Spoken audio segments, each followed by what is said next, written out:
Hey guys, welcome back to Once Upon a Tiny Farm. My name's Drew, and in today's video, I want to talk about my 2 new cedar raised beds that I built in a recent-ish video. And I want to talk about what I have planted in these raised beds and what I'm going to plant in the other one. So let's get into it.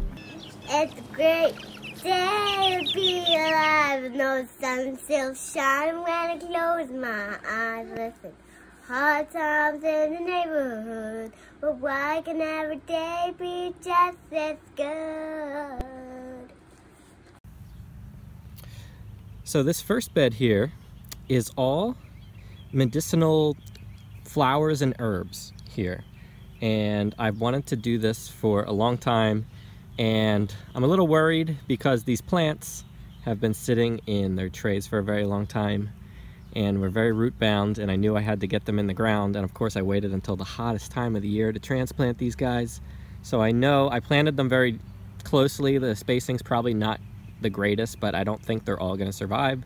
So we'll see what happens. But let me tell you first what I have here. So this first row here is mullein. The next row is calendula. This row here is yarrow. Oh, this guy. Something's getting in here and pulling these plugs out. Ow. This row is feverfew, which when I found out that feverfew can help you when you have headaches and reduce fevers, hence the name feverfew, I knew I needed to grow this and hopefully dry and be able to use for teas. The next one here, this is St. John's wort. These, I'm hoping at least a couple of these survive. Some of them already didn't. Something is getting in here and digging these out for some reason. Don't know what or why. And here is echinacea on the back row here. And echinacea is one that is good for helping your body build immunity to colds and viruses and stuff like that. So it's another thing that I knew I wanted in this garden. Another reason this raised bed was super important to me is because right here I have a line of apple trees, plum trees, and they go down. This is my grape trellis here. I got seedless Concord grapes that are just starting to grow. Another one over here, just starting to grow up. But I have apple trees that haven't been flowering, and I want to increase the amount of pollinators to get lots of apples and fruit on these trees. So this pollinating garden medicinal herb raised bed here is hopefully going to help. It couldn't hurt my chances to get some more apples on my apple trees and fruit trees. So I'll do another update on this, give these guys some time to grow. They've only been in the ground a few days, but it's been very hot. I've been watering them a lot, but I'm hoping at least a good portion of all of these will survive. Now over here is the second raised bed. See, I have one here on one side of the trellis, and I have one on the other side of the grape trellis. Here, I actually haven't filled this up yet. So on the bottom was just grass, and I didn't show that in this video, but I just used my trimmer and trimmed all the grass that was growing on the bottom. And what I actually put on the bottom on top of all that grass was actually more grass clippings. Some of this has been sitting, it looks kind of like a leaf mold. It's been sitting in my compost pile, and this is a thick wads of grass clippings, and they are just like a rug sitting on top of the grass here. And I'm going to use this to keep all the grass down and hopefully not growing up. And I'm going to pile my compost on top of these grass clippings. So if I had another thing I would have done is used cardboard to put on the bottom. Sometimes I have lots of cardboard, sometimes, like right now, I don't. So I'm using what I have, and I have lots of grass clippings from my lawn, and my neighbor gives me his grass clippings for when I'm making my compost piles. So that's what I'm using, and now I'm gonna fill this raised bed. This is 3 feet wide by 6 feet long. And if you want to check out that first video where I built these, I'll put a link to that up top in this video if you want to check that out. I made each of these beds was only like $24 to make a cedar raised bed, so I think that's pretty cool. And when I figured out that I could do that, I posted a video about it, so check that out. Like I said, I'm going to fill this up.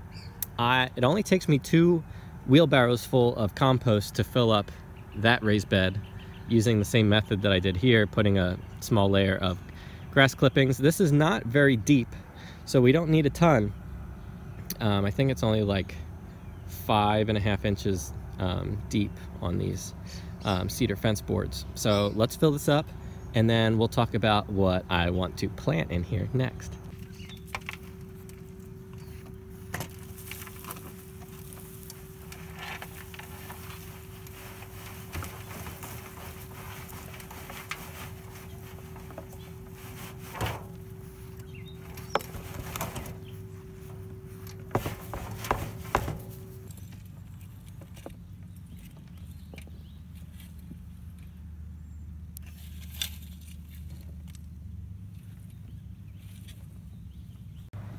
All right, so look at that. 2 wheelbarrows full of compost. Looks beautiful, dark, rich. And here is what I'm going to be planting here. Sweet corn. And I'm just going to have a little block of sweet corn here. I did want this to be more of a pollinating area for my trees, but next year I might do sunflowers. I was going to do just a bed of all different color sunflowers, but I have nowhere else to plant corn, and it's getting a little late to plant this corn. It takes 73 days. We have plenty of time to still plant this before our first frost, so we're gonna do it. I'm gonna plant them all 12 inches apart all the way through, and I'm gonna have a little bed of sweet corn that hopefully I'll be able to, this is an open pollinated variety like it says, and I'm into seed saving, so I want to grow these and save a couple ears for seed for the next year, so I won't have to buy these again. And I probably won't go through this whole package of seed, but I will be able to save some more and eat some delicious bicolor sweet corn. I love that, so let's plant this right now.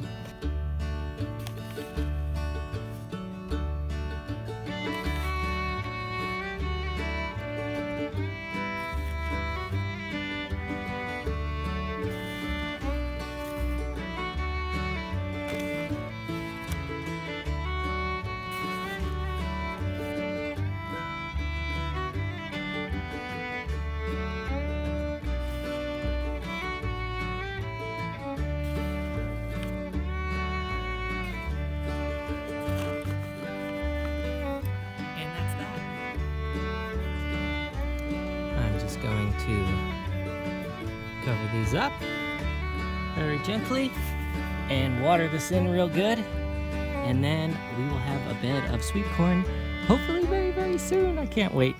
All right, and that's going to wrap up this quick little video on what I'm planting in these 2 small raised beds.